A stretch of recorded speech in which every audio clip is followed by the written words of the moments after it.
Bismillahirrahmanirrahim. Assalamualaikum warahmatullahi wabarakatuh.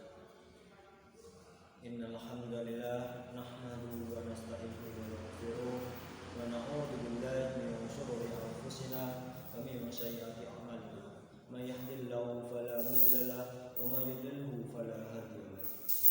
Asyhadu an la ilaha illallah wa asyhadu anna Muhammadan abduhu wa rasuluh. La nabiyya wa la rasula ba'da. Awalan hayya nasrullahi qad ata'na ni'matan kasyuratan mutalazimaini da'imaini hatta nasdi'a fil makanil mubarak insyaallah. Wasani wa salawatan wa salaman ala nabiyyina Muhammad sallallahu alaihi wasallam huwallazi akhrajan nasa minadh dhulumati ilan nur. Ya, saya di sini akan menyampaikan sedikit tentang pembagian zaman. Zaman itu dibagi menjadi 5. Yang pertama itu zaman kenabian. Zaman kenabian pada saat itu di mana Allah sebelum zaman kenabian terjadilah kerusakan yang besar, jahiliyah, di mana orang-orang Mekah melakukan perbuatan-perbuatan yang tidak disukai oleh seluruh manusia. Perbuatan yang zalim seperti menganiaya anak perempuan dan meminum khamar dan lain-lain. Oleh karena itu Allah turunkanlah Nabi akhir zaman, yaitu Nabi Muhammad sallallahu alaihi wasallam. Dialah orang yang sangat mulia. Dia adalah utusan Allah yang diberikan karunia yang sangat besar untuk umat Islam. Dia diberi 4 keistimewaan. Dia mempunyai 4, yaitu sidik, amanah, fatonah, dan tabu. Sidik, jujur, amanah, dapat dipercaya, tabligh, menyampaikan, dan fatonah, cerdas. Setelah itu Nabi Muhammad berjuang demi menegakkan Islam, demi menegakkan panji Allah. Dia bersungguh-sungguh dan mengeluarkan harta dan jiwanya untuk Islam. Hingga ia hampir wafat, ia berpesan, setelah wafat aku berpesan kepadamu, nanti jadilah engkau penggantiku. Itu Nabi Muhammad berpesan kepada Abu Bakar As-Siddiq. Oleh karena itu terjadilah zaman kedua, yaitu zaman khalifah. Zaman khalifah itu pertama kali dipimpin oleh Abu Bakar As-Siddiq, yang dimana ia adalah orang yang sangat dipercayai oleh Rasulullah dan oleh orang Islam. Dia selalu mempercayai kejadian yang dialami oleh Nabi Muhammad SAW, hingga ia diberi julukan As-Siddiq.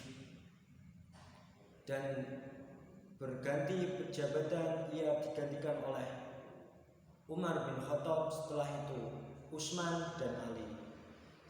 Dan oleh pergantian itulah Ali yang terakhir memimpin khalifah. Setelah terjadinya khalifah itu setelah itu terjadilah zaman ketiga, yaitu zaman kerajaan, yang dimana dibawahi oleh pertama-tama zaman yaitu Bani Umayyah dan Bani Abbasiyah, diiringi oleh kerajaan Konstantinopel, yang dimana dimenang Al-Fatih lah yang memimpin pasukan Muslim untuk memerangi sebuah peperangan dari perang salib. Al-Fatih berjuang dengan sungguh-sungguh dengan harta dan jiwanya. Dia ingin sekali menaklukkan Konstantinopel. Dulu bapaknya Al-Ayyubi ingin menaklukkannya, tetapi belum sampai. Tetapi setelah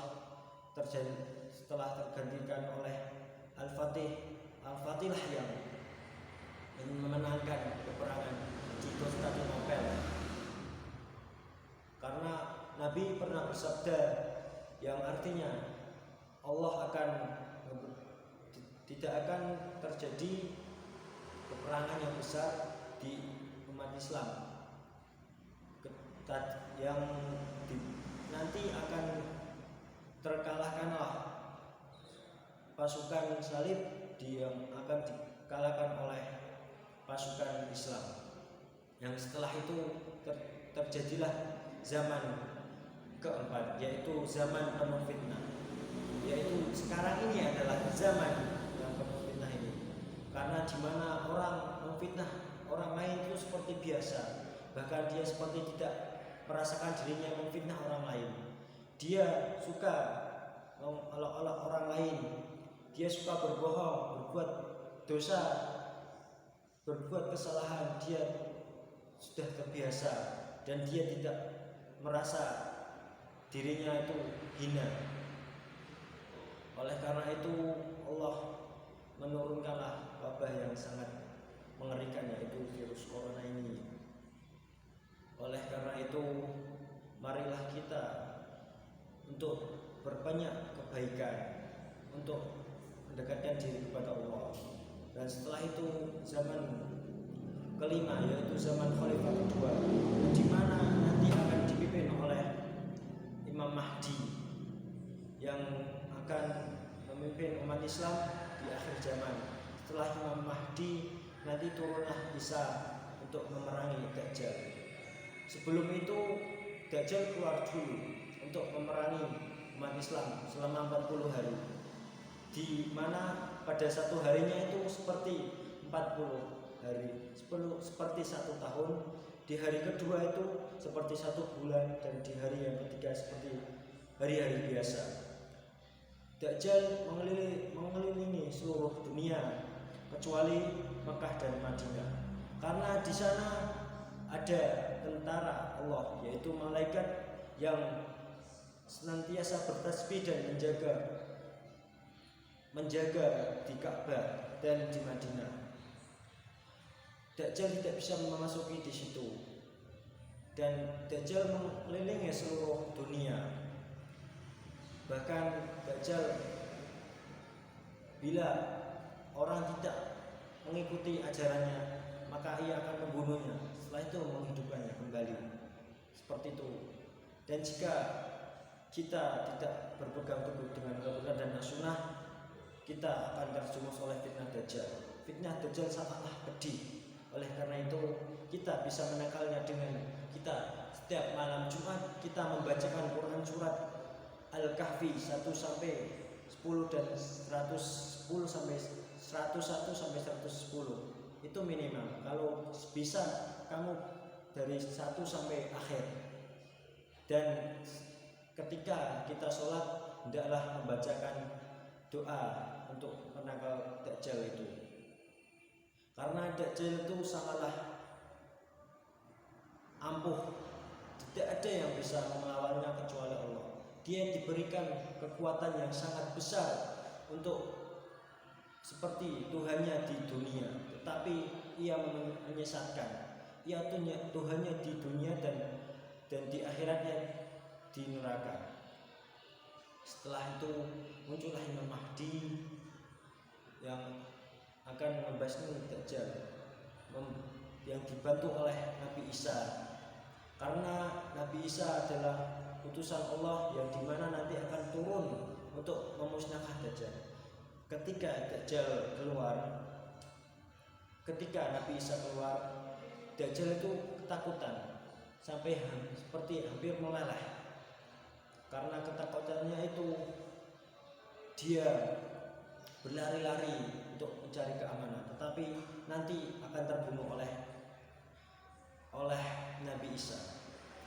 Singkat cerita, dan setelah itu setelah itu Dajjal meninggal dan Nabi Isa hidup damai selama 40 hari. Islam masuk ke seluruh rumah-rumah di seluruh dunia.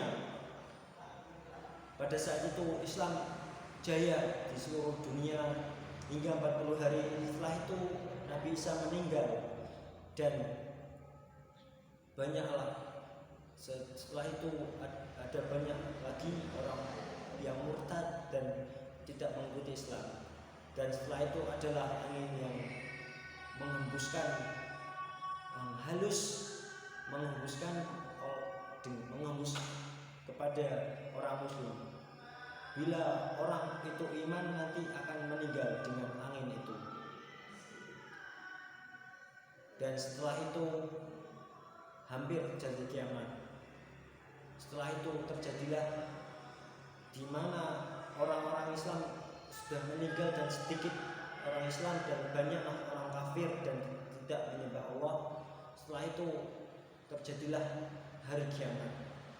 Oleh karena itu Allah berfirman dalam Quran surat Al-Asr yang berbunyi, A'udzu billahi minasyaitonir rajim. Bismillahirrahmanirrahim. Wal asri innal insana lafi khusrin illa alladziina amanu wa 'amilus sholihati wa tawashaw bil haqqi wa tawashaw bis sabr. Yang artinya, demi masa sesungguhnya manusia kerugian kecuali orang-orang yang beriman, yang mengerjakan kebajikan serta mengerjakan kebaikan dan menyuruh kepada kebaikan dan kebajikan. Di dalam Quran sini Allah memberitahukan bahwa kita harus saling memperbaiki akhlak, menghargai waktu, karena sesungguhnya manusia itu kerugian. Oleh karena itu kita hargailah waktu dengan sebaik-baiknya. Seperti contoh kita menggunakan waktu luang kita dengan membaca Al-Quran, menolong orang, membantu sesama teman yang membutuhkan,